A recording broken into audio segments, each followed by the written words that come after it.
The beach erosion on Manatee Key has only gotten worse over the last few days thanks to Hermine.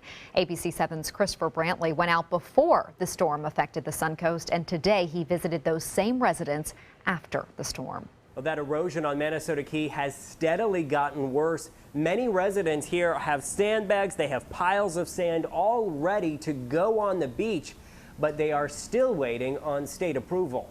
Losing more and more sand, waiting for approval from the state to get the large sandbags. Charles Miller lives on Manatee Beach. He's also been the guy in charge of helping his neighbors get sandbags, but he himself hasn't had any luck. Our neighbors had experience, and the small sandbags really don't do a thing. This is what Miller is talking about. His neighbor, Harry Arts, told us last week he was shoring up his home, preparing for high waves. We've spoken with 3 contractors and 2 engineers, and each of them has suggested it's really not worth doing. And apparently it wasn't. When we visited today, nearly all the sandbags that Arts laid out were all gone.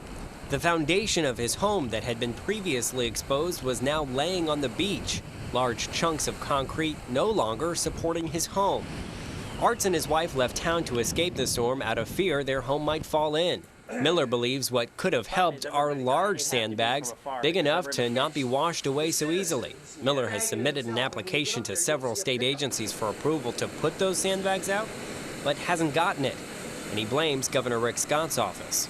He declares the state of emergency, but with that state of emergencies, there's really no directive to the Florida Fish and Wildlife or the DEP to make common sense decisions in order to protect people's home.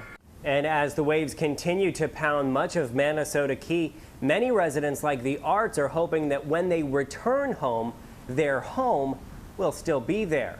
Reporting on Manatee Key, Christopher Brantley, ABC 7, your Suncoast News.